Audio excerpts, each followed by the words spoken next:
मराठी, ते धडक ते धडक. मोफत मोफत मोफत महात्मा ज्योतिराव फुले जन आरोग्य योजनेसह महाराष्ट्र इमारत व इतर बांधकाम कामगार कल्याणकारी मंडळ योजनेसह शासनाच्या विविध योजनेअंतर्गत होणार विट्यातील आदिती मल्टी स्पेशालिटी हॉस्पिटल येथे उपचार एकदम मोफत. गोरगरीब रुग्णांसह बांधकाम कामगारांच्या शस्त्रक्रिया आणि औषध उपचार आता पूर्णपणे मोफत. यासह आयुष्यमान भारत प्रधानमंत्री जन आरोग्य योजना आपल्या हॉस्पिटलमध्ये उपलब्ध. विट्यातील आदिती मल्टी स्पेशालिटी हॉस्पिटल संचलित बंडगर हॉस्पिटलमध्ये होणार सर्व प्रकारची ऑपरेशन आणि औषध उपचार पूर्णपणे मोफत. यामध्ये orthopaedic, पॉलिट्रोमा, pen modular injection, general surgery, dialysis, medicine वरील उपचार आणि ऑपरेशन योजनेअंतर्गत होणार अगदी मोफत. अधिक माहितीसाठी स्क्रीनवरील नंबरवर संपर्क करा. पत्ता एसटी स्टँडच्या पूर्वेस सावरकर नगर, विटा. अनेक जुने सवंगडी आहेत ते तुमच्यापासून दुरावले होते, परंतु आज जे राजू जानकर आहेत ते सुद्धा तुमच्या सोबत आलेले आहेत.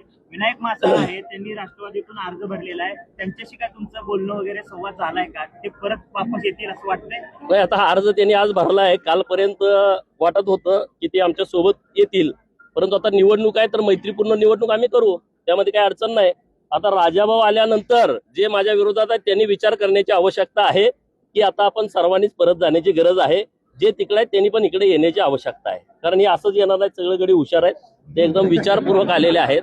आणि त्यामुळं आता जर बंडू शेठचं माझं मिटतंय, राजाभाऊचं माझं मिटतंय, तर कुणाचंही मिटू शकतं. हा पण मेसेज समोरच्या लोकांना गेलाय.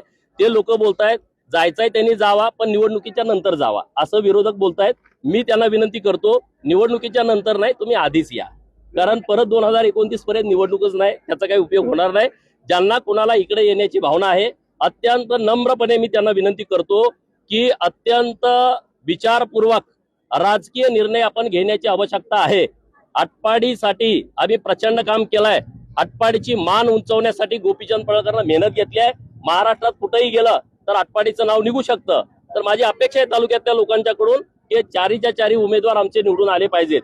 जे लोक तिकडे आहेत त्यांना इकडे येण्याची इच्छा आहे, त्यांनी सुद्धा आलंच पाहिजे आणि आम्ही त्यांचं स्वागत करू, त्यांचा सन्मान करू. विरोधकाकडून अशी सुद्धा राजू जानकर यांच्या बाबत चर्चा होते की आमदारावरती जो गुन्हा दाखल आहे तो गुन्हा माघारी घेण्यापुरता राजू जानकर हे तुमच्या सोबत आलेले आहेत. असं काय नाही, त्यांच्यावर पण गुन्हा दाखल आहे.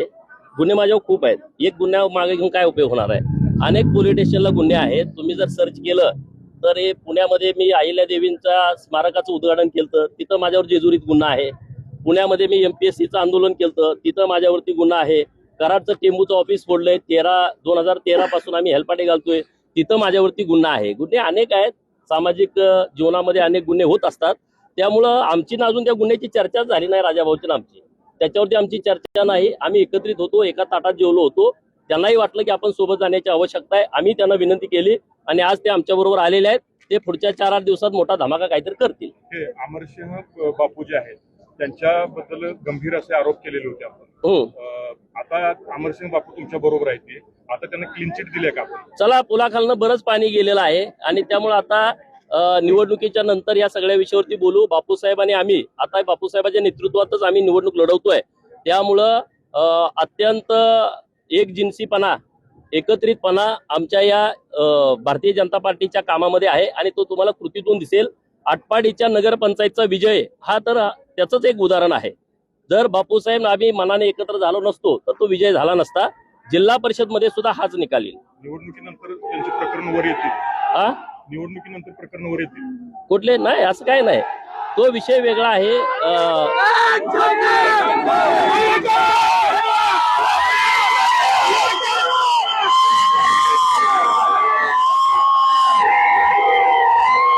आमची चंद्रकांत नावांच्या अत्यंत सविस्तरपणे चर्चा झालेली आहे.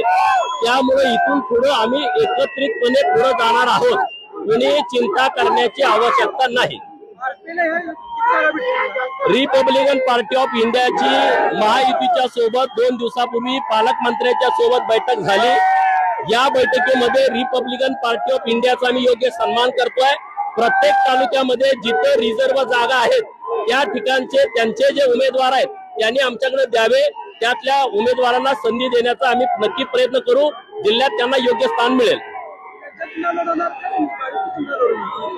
तर ते काय आमचं मिळून असतंय, त्यामुळे काय भाजपचं चिन्ह काय आणि रिपाईचं चिन्ह काय, आम्ही मिळून लढू. सांगता येईना आणि सहनही होईना, शौचावाटे रक्तस्राव, वेदना, वारंवार शौचास होणे, हा मूळव्याध तर नाही ना? मिळवा कायमचा आराम, तोही एका दिवसात, वेदना रहित, विना टाका. मूळव्याधीवर औषधोपचाराबरोबर लेझर व इंजेक्शनची खास सुविधा देणारे विट्यातील पहिलेच हॉस्पिटल डॉक्टर बंडगर यांचे मूळव्याध स्पेशालिटी हॉस्पिटल, अनुराज हॉस्पिटल शेजारी, एसटी स्टँडच्या बाजूला, खानापूर रोड, विटा. जिओ मराठी, ते धडक ते धडक.